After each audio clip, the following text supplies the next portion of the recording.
I was trying to wait until this guy stopped mowing his lawn. I've been waiting for about almost an hour, and I just can't wait any longer, so hopefully it'll finish while I'm reading. Before I get started, I just want to explain why I'm reading this. Well, most of you know, if you're subbed to me, or if you watch my videos a lot, that I am into science and all that, space. So I pretty regularly listen to Neil deGrasse Tyson's podcast, which is called Star Talk.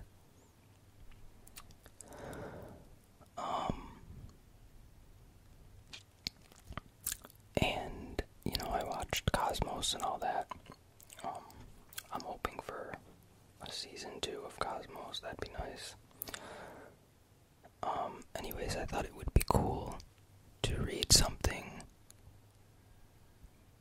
that Neil deGrasse Tyson wrote. So that's what I'm going to be doing in this video.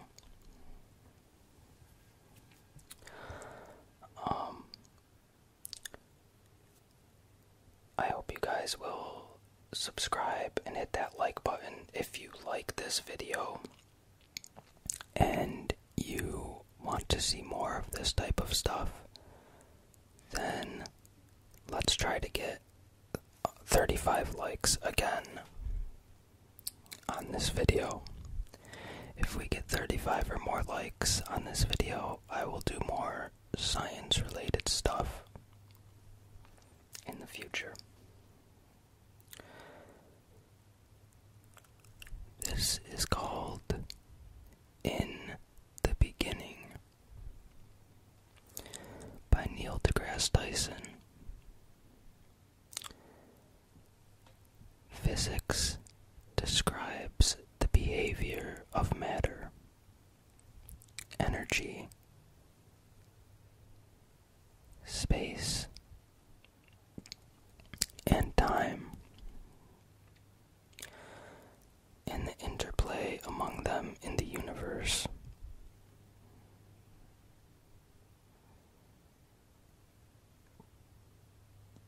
From what scientists have been able to determine, all biological and chemical phenomena are ruled by what those 4 characters in our cosmic drama do to one another.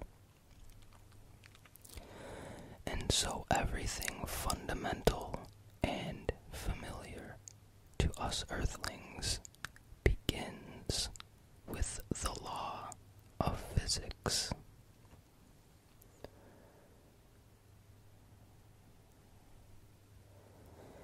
In almost any area of scientific inquiry, but especially in physics, the frontier of discovery lives at the extremes of measurement.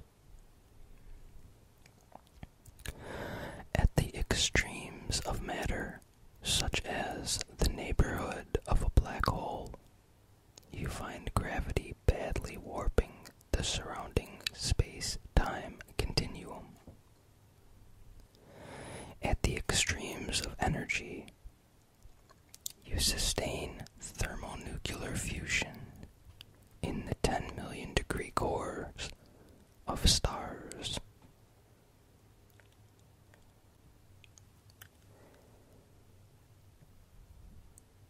And at every extreme imaginable, you get the outrageously hot, outrageously dense conditions that prevailed during the first few moments of the universe.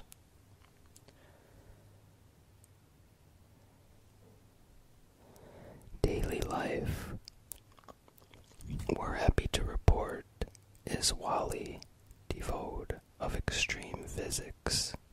On a normal morning, you get out of bed, wander around the house, eat something, dash out the front door. And by the day's end, your loved ones fully expect you to look no different than you did when you left, and to return home in one piece. But imagine arriving at the office, walking into an overheated conference room for an important 10 a.m. meeting, and suddenly losing all your electrons, or worse yet, having every atom of your body fly apart. Or suppose you're sitting in your office trying to get some work done by the light of your desk lamp, and somebody flicks on the overhead light, causing your body to bounce randomly from wall to wall until you're jack-in-the-box out of the window. Or what if you went to a sumo wrestling match after work and saw the spherical gentleman collide, disappear, then spontaneously become two beams of light?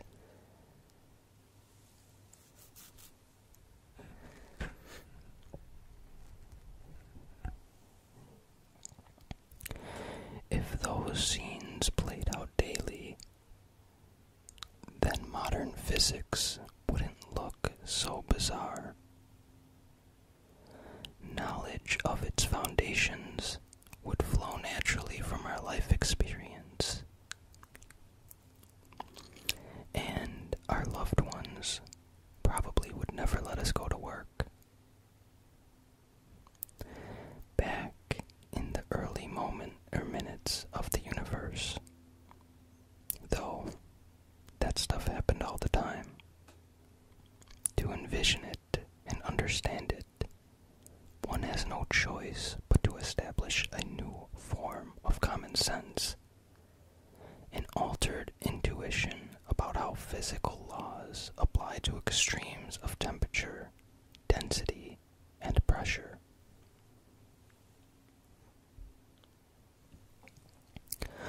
Enter the world of E equals mc squared.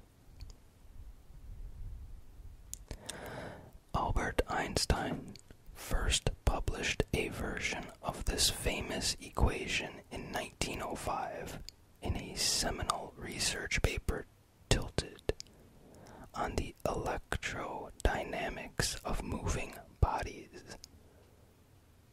better known as the special theory of relativity. The concepts advanced in that paper forever changed our notions of space and time. Einstein then, just 26 years old, offered further details about his tidy equation in a separate, remarkably short paper published later the same year. Does the inertia of a body depend on its energy content? To save you the effort of digging up the original article, designing an experiment, and testing the theory, the answer is yes, as Einstein wrote.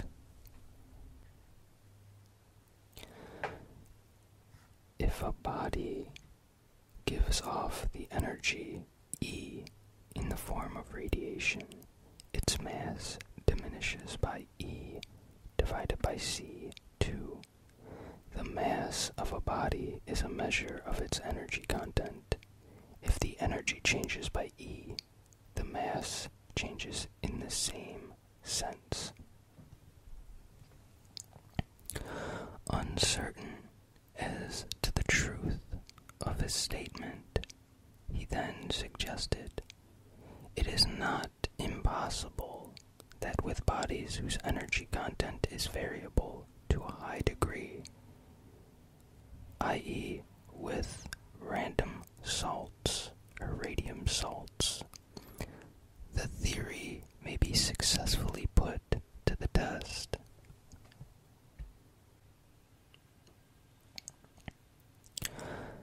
There it is, the algebraic recipe for all occasions.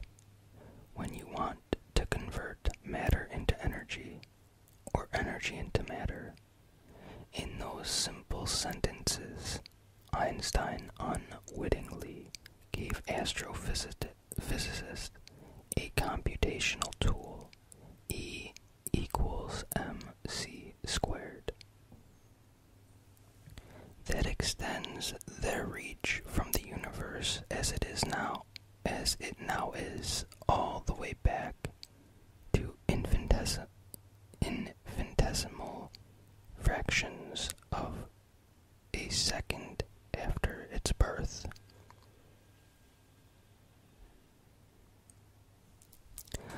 The most familiar form of energy is the photon, a massless, irreducible particle of light. You are forever bathed in photons from the sun, the moon, and the stars to your stove, your chandelier, and your nightlight. So why don't you experience E equals mc squared every day? The energy of visible light, photons, falls far below that of the least massive subatomic particles. There is nothing else those photons can become, and so they live happy, relatively uneventful lives. Want to see some action? Start hanging around gamma ray photons that have some real energy, at least 200,000 times more than that of visible photons. You'll quickly get sick and die of cancer, but before that happens, you'll see pairs of electrons. One matter, the other antimatter, one of many dynamic duos in the particle universe, pop into existence where photons once roamed. As you watch, you will also see matter-antimatter pairs of electrons collide, annihilating each other and creating gamma-ray photons once again. Increase the light's energy by a factor of another 2,000, and you now have gamma rays with enough energy to turn susceptible people into the Hulk. But pairs of these photons now have enough energy to spontaneously create the more massive neutrons, protons, and their antimatter partners. High-energy photons don't hang out just anywhere, but the place needn't be imaginary. For gamma rays, almost any environment hotter than a few billion degrees will do just fine.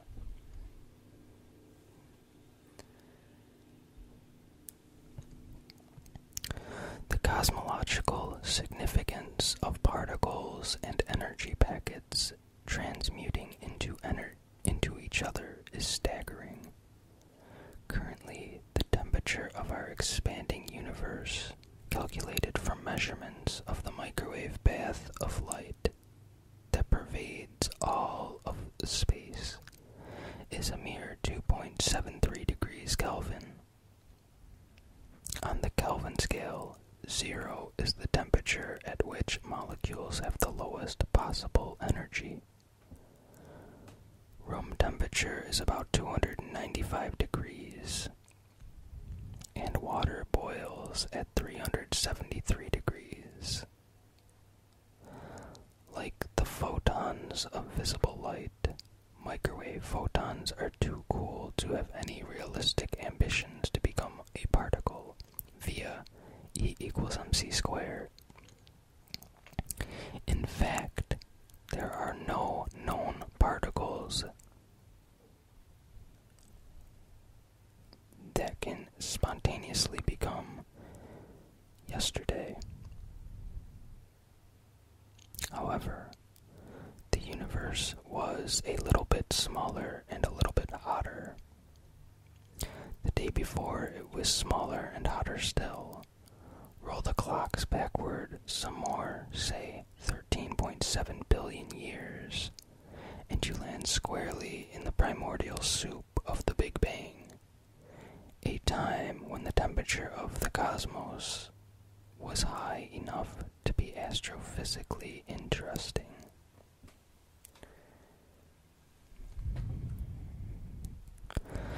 The way space, time, matter, and energy behaved as the universe expanded and cooled from the beginning is one of the greatest stories ever told.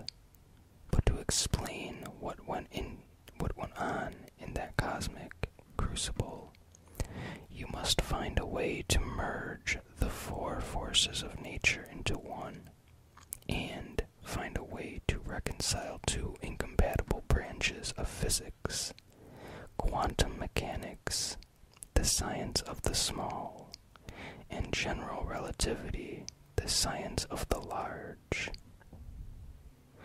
Spurred by this successful marriage of quantum mechanics and electromagnetism, in the mid-20th century, physicists set off on a race to blend quantum mechanics and general relativity into a theory of quantum gravity.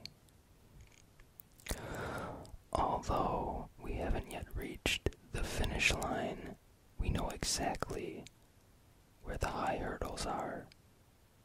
During the Planck era, that's the phase up to 10 to the 43rd power seconds, 1 10,000,000 trillions of a second.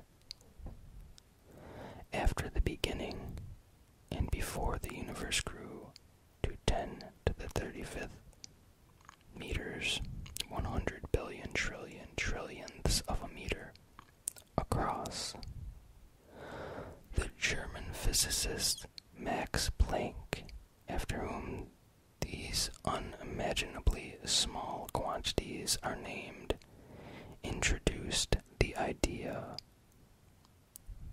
of quantized energy in 1900 and is generally credited with being the father of quantum mechanics.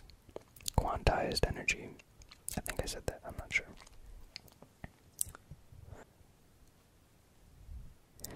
Not to worry though, the clash between gravity and quantum mechanics poses no practical problem for the contemporary universe.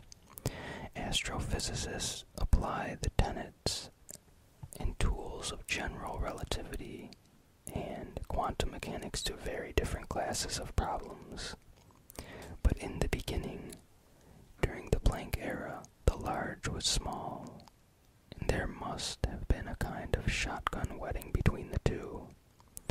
Alas, the vows exchanged during the ceremony continues to elude us, and so no known laws of physics describe with any confidence the behavior of the universe during the brief interregnum. At the end of the Planck era, however, gravity wriggled loose from the other still unified forces of nature, achieving an independent identity nicely described by our current theories. As the universe aged through 10 to the 35th seconds, it continued to expand and cool, and what remained of the unified forces split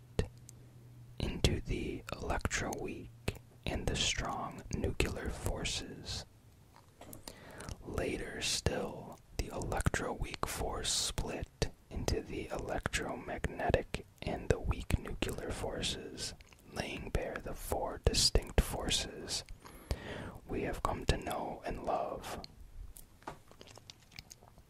With the weak force controlling radioactive decay, the strong force binding the nucleus, and the electromagnetic force binding molecules, and gravity binding bulk matter.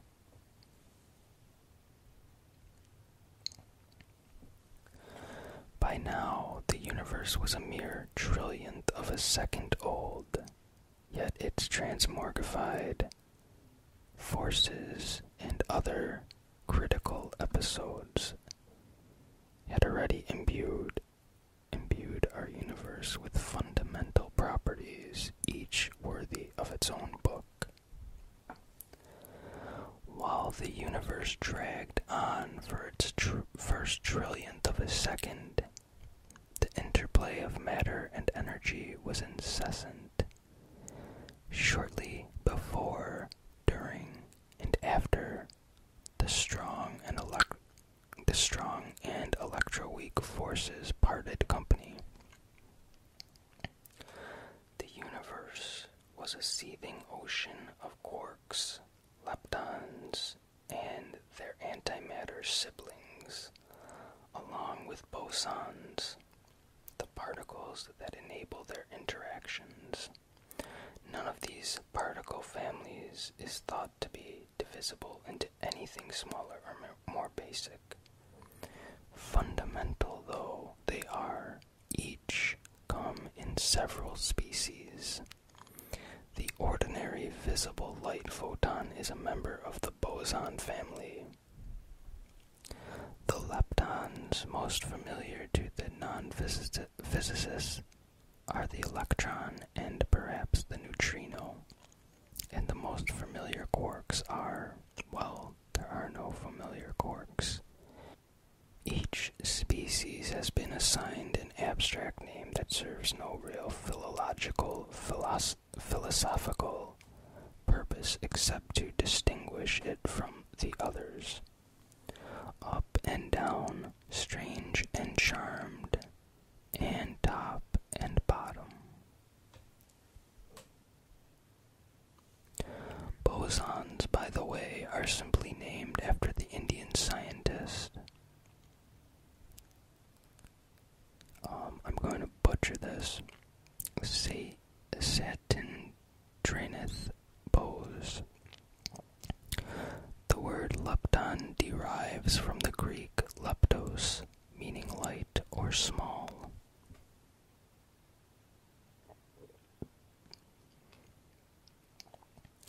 Quark, however, has a literary and far more imaginative origin.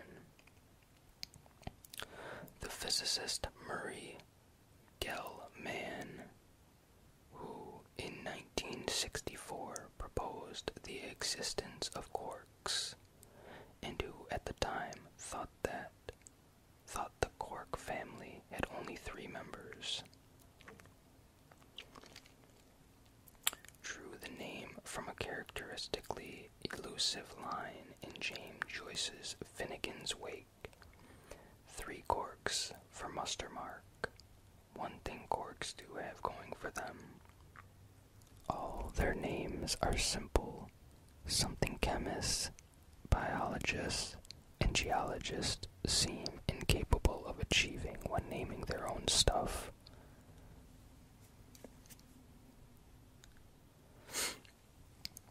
Quarks are quirky beasts, unlike protons, each with an electric charge of +1, and electrons with a charge of -1.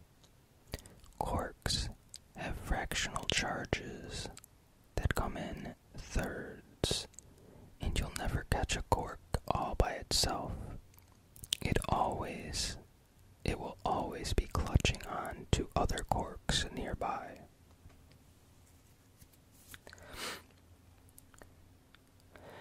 In fact, the force that keeps 2 or more of them together actually grows stronger the more you separate them, as as if they were attached by some sort of subnuclear rubber band. Separate the corks enough, the rubber band snaps, and the stored energy summons E equals mc squared to create a new cork at each end, leaving you back where you started.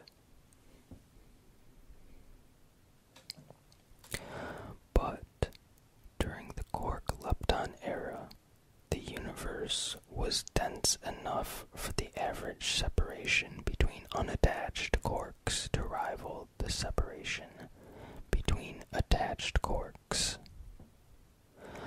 Under those conditions, allegiance between adjacent quarks could not be unambiguously established, and they moved freely among themselves, in spite of being collectively bound to each other. The discovery of this state of matter, a kind of quark soup, was reported for the first time in 2002 by a team of physicists at the Brookhaven National Laboratories.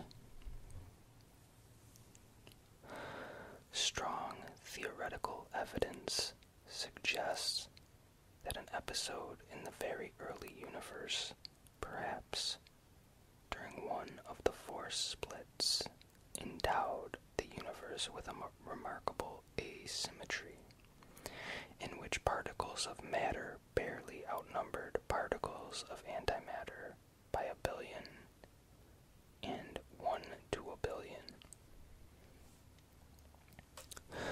That small difference in population hardly got noticed amid the continuous creation, annihilation, and recreation of quarks and antiquarks, electrons and anti-electrons, better known as positrons,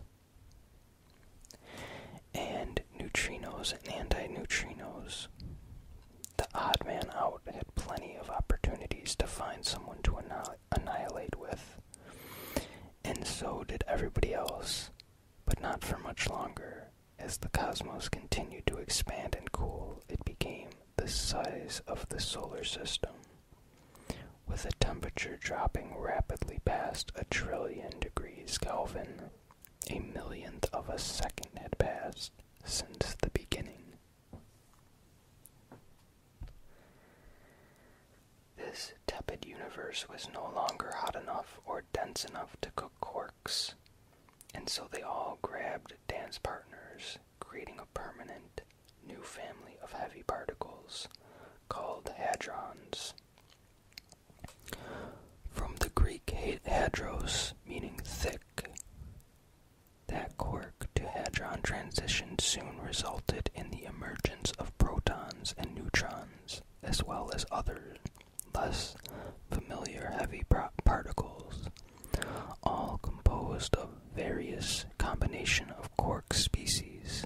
The slight matter-antimatter asymmetry afflicting the quark-lepton soup now passed to the hadrons, but with extraordinary consequences.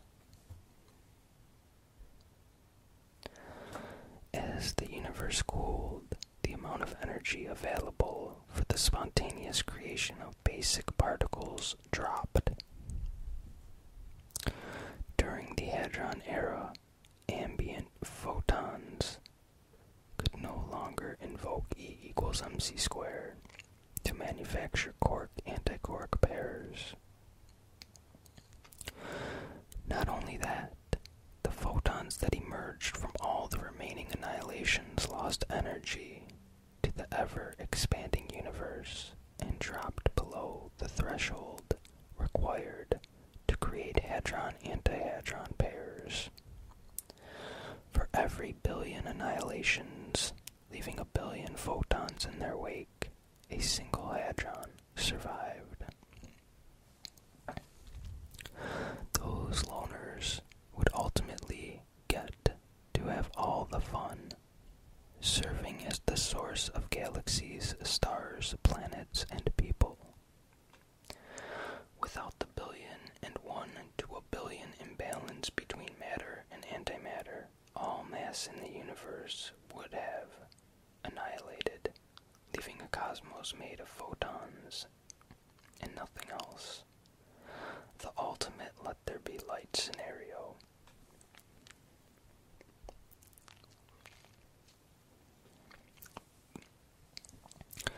By now, 1 second of time has passed. The universe has grown to a few light years across, about the distance from the sun to its closest neighboring stars. At 1 billion degrees, it's still plenty hot, and still able to cook electrons, which along with their positron counterparts, continue to pop in and out of existence. But in the ever-expanding, ever-cooling universe, their days, seconds really, are numbered. What was true for hadrons is true for electrons. Eventually, only 1 electron in 1 billion survives. The rest get annihilated, together with their antimatter sidekicks, the positrons, in a sea of photons. Right about now, 1 electron for every proton has been frozen into existence as the cosmos continues to cool, dropping below 100 million degrees. Protons fuse with protons as well as with neutrons, forming atomic nuclei and hatching a universe in which 90% of these nuclei are hydrogen and 10% are helium, along with the trace amounts of deuterium, tritium, and lithium. 2 minutes have now passed since the beginning. Not for another 380,000 years does much happen to our particle soup. Throughout these millennia, the temperature remains hot enough for electrons to roam free among the photons, battling them to and fro. But all this freedom comes to an abrupt end when the temperature of the universe falls below 3,000 degrees Kelvin, about half the temperature of the sun's surface. And all the electrons combine with free nuclei. The marriage leaves behind a ubiquitous path of visible light, photons, completing the formation of particles and atoms in the primordial universe. As the universe continues to expand, its photons continue to lose energy, dropping from visible light to infrared to microwaves. Today, everywhere astrophysicists look, we find an indelible fingerprint of 2.73 degree microwave photons, whose pattern on the sky retains a memory of the distribution of matter just before atoms formed. From this, we can deduce many things, including the age and shape of the universe. And although atoms are now part of a daily life, Einstein's equilibrios equation still has plenty of work to do in particle accelerators, where matter and antimatter particle pairs are created routinely from energy fields. In the core of the sun, where 4.4 million tons of matter are converted into energy every second, and in the cores of every other star. It also manages to occupy itself near black holes, just outside their event horizons, where particle and antiparticle pairs can pop into existence at the expanse of the black hole's formidable gravitational energy. Stephen Hawking first described that process in 1975, showing that the mass of a black hole can slowly evaporate by this mechanism. In other words, black holes are not entirely black. Today, the phenomenon is known as Hawking radiation and is a reminder of the continued fertility of E equals mc squared. But what happened before all this? What happened before the beginning? Astrophysicists have no idea, or rather, our most creative ideas have little or no grounding in experimental science. Yet a certain type of religious person tends to assert, with a tinge of smugness, that something must have started it all, a force greater than all others, a source from which everything issues, a prime mover. In the mind of such a person, that something is, of course, God. But what if the universe was always there, in a state or condition we have yet to identify? A multiverse, for instance. Or what if the universe, like its particles, just popped into existence from nothing? Such replies usually satisfy nobody. Nonetheless, they remind us that ignorance is the natural state of mind for a research scientist on the ever-shifting frontier. People who believe they are ignorant of nothing have neither looked for nor stumbled upon the boundary between what is known and unknown in the cosmos. And therein lies a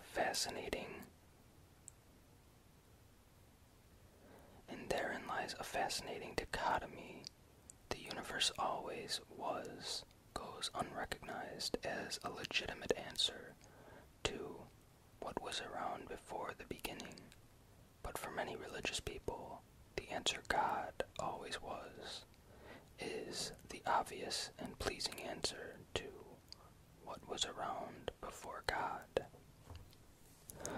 No matter who you are, engaging in the quest to discover where and how things began tends to induce emotional fervor, as if knowing the beginning bestows upon you some form of fellowship with, or perhaps governance over, all that comes later. So what is true for life itself is no less true for the universe. Knowing where you came from is no less important than knowing where you are going.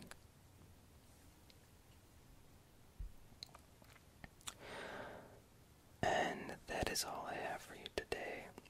Hopefully you guys enjoy this. Like I said, if you guys like this sort of thing, let's get 35 likes, and I'll do more science stuff like this in the future.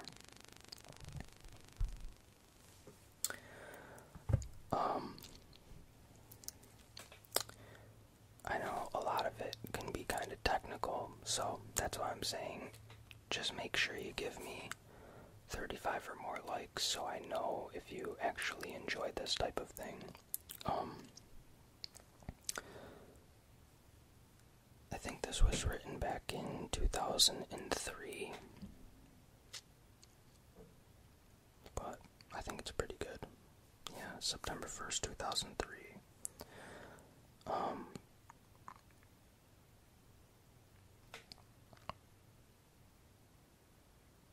Sorry, I was just reading something. Okay, I will see you guys soon. Hopefully you guys enjoyed this, because it's a little different, than what I normally do. I also don't have a gaming video for this, so I'm just gonna throw something up in the background. Sorry about that. I just don't have time to record gameplay right now because I was waiting on that guy to finish, and I should have just started playing a game or something, but I didn't know how long this was gonna be, so it was hard because I have a very small window today where I can record with not a lot of noise, so I had to take that opportunity when I could. So anyways, good night.